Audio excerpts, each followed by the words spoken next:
Travis and everything. Everybody was super helpful. It's my 5th car, and I love Sharpest Rides. Sharpest Rides. No. There we go.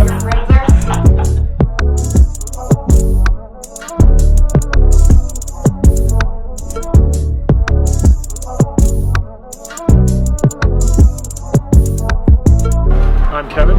Elizabeth. Doug and Geraldine. Maddie. Anthony Piazza.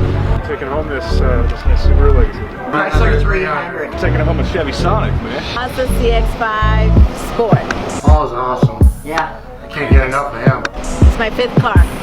You know, I had been looking for a while, and I had been doing inventory searches at quite a few places, looking for the diamond in the rough, as it were. And found this car, knew it was something I'd want. Found a way to make it work. I've been coming to Sharpest Rides ever since Julian transferred over here from the other Sharpest Rides. From Julian, I met Junior, and I just do my business with Junior and Julian. Nice. He's probably one of the best guys we've ever worked with as far as at a car dealership. He made sure to get us the deal we were looking for. Awesome. Very nice. They love our dealership. God bless them. 2 cars here. 2 cars. This is just the beginning of it. Don't worry, they're going to be buying the 20th from us and their grandchildren. We appreciate that business. We love them.